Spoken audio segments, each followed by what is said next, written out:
Résoudre les conflits dans le monde grâce à la médiation, c'est le credo du Centre pour le dialogue humanitaire qui est basé en Suisse. On en parle avec Alexandre Libeskind. Bonsoir. Soyez le bienvenu sur TV5 Monde. Vous êtes en charge du pôle Afrique francophone au sein de cette organisation. Alors on va commencer par l'actualité avec ce nouveau cycle de négociations de paix sur le Yémen. Ça prend fin ce soir en Suède. Et une avancée, c'est plutôt rare depuis le début des négociations marathon sur ce conflit. Le numéro 1 des Nations Unies, Antonio Guterres, a annoncé tout à l'heure une trêve à Hodeïda. C'est une ville stratégique, portuaire, primordiale pour l'acheminement de l'aide humanitaire. En quoi est-ce, selon vous, une étape importante ? Elle l'aide pour nous dans la mesure où le médiateur de la crise, Martin Griffiths, est notre ancien directeur général. Ouais.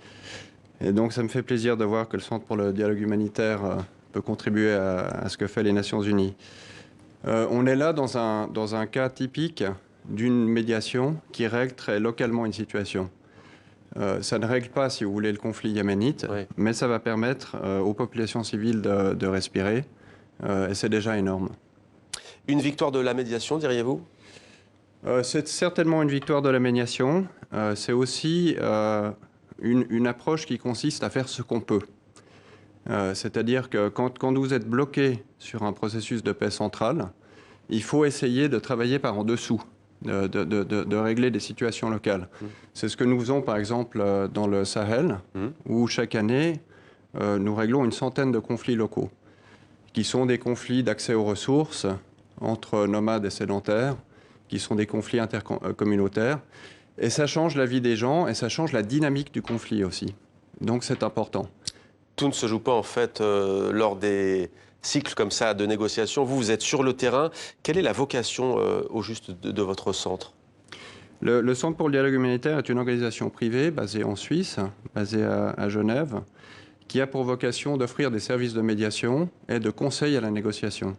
Nous sommes un complément, si vous voulez, des efforts de la communauté diplomatique, des efforts des Nations Unies ou de l'Union africaine.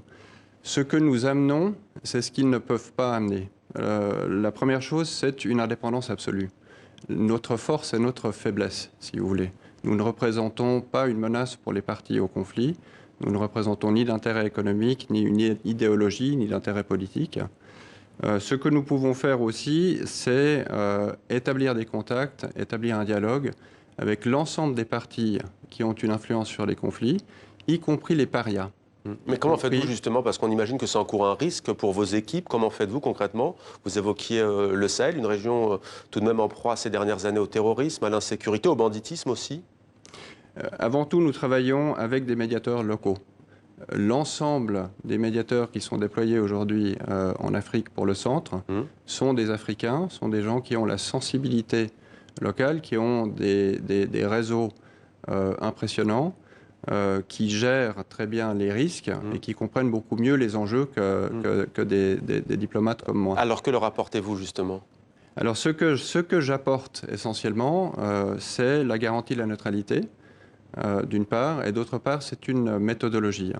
Nous essayons d'apprendre, d'une part, de nos échecs et de nos succès d'un contexte dans l'autre, et nous essayons aussi d'amener une méthodologie qui est assez simple et utilisée assez systématiquement, qui consiste, pour simplifier les choses, à élaborer avec les parties quels sont leurs griefs, quels sont leurs objectifs, quelles sont leurs lignes rouges, et d'ainsi avoir une idée assez précise de ce à quoi peut ressembler une solution politique. Qu'est-ce qui est négociable ? Alors, parmi les conflits en Afrique dont vous êtes en charge, si l'on peut dire, il y a la Centrafrique. La ministre française des Armées, Florence Parly, a annoncé lors de sa visite à Bangui avant-hier l'octroi de 1400 fusils d'assaut à l'armée centrafricaine pour faire face aux groupes rebelles et aux miliciens qui détiennent certains territoires. Que pensez-vous de cela ? Là, on n'est pas dans la médiation, dans les armes ? La pression militaire fait partie de la négociation.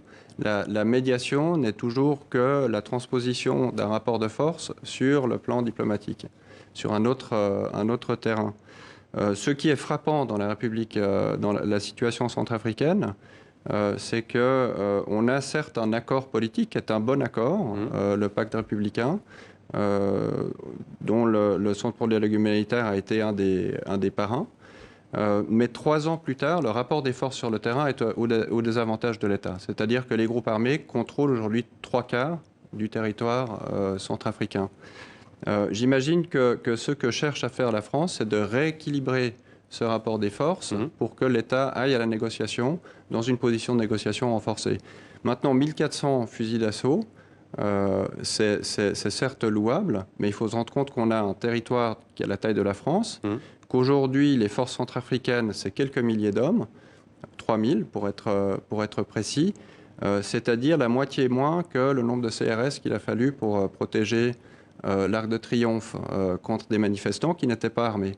Donc on a une armée qui est très sous-dimensionnée, on a des groupes armés qui sont très puissants, et ça a une influence directe sur la négociation. Et le médiateur, là, son rôle, c'est Vous avez réussi alors en Centrafrique ? En Centrafrique, ce qu'on a réussi, c'était, après une situation qui était presque génocidaire, en quelques mois, de rassembler les Centrafricains sur un projet politique. Ça, c'était un échec, c'était un succès important. Ce qu'on n'a pas réussi aujourd'hui, c'est à désarmer les groupes armés et à restaurer l'autorité de l'État, la souveraineté, la justice sur l'ensemble du territoire. Alexandre Libeskind, vous êtes donc en charge du pôle Afrique francophone au sein de votre organisation qui est basée en Suisse, le Centre pour le dialogue humanitaire. Le Mali, lui, non plus, n'est pas apaisé. On a appris aujourd'hui un terrible massacre. Alors, je le disais dans la première partie, on parle d'au moins 10 morts, voire 47 morts, des civils touaregs tués par des bandes armées qui sont arrivés à moto. Quelles sont vos actions pour que ce pays se porte mieux ? On est au Mali dans une situation un petit peu similaire à celle de la Centrafrique, dans la mesure où on a un accord politique qui a mis fin au grand conflit, si vous voulez, au conflit nord-sud, mais on a une violence résiduelle qui est très importante. Pourquoi est-ce qu'elle est importante? Parce qu'en dessous du conflit qui a opposé les Touaregs au gouvernement, il y a de multiples tensions entre les communautés. Et ces tensions sont instrumentalisées par des groupes armés d'un côté, par l'État de l'autre. L'événement de Ménaka est typiquement un de ces événements où vous avez au moins 3 strates de conflit. Vous avez le conflit politique qui oppose, disons, le gouvernement, ses alliés, les opposants du gouvernement et leurs alliés au niveau international. Vous avez ensuite une strate qui est locale qui oppose des communautés. Et puis vous avez une strate qui est l'opposition entre des communautés qui partagent les mêmes ressources, à savoir du pâturage et des points d'eau.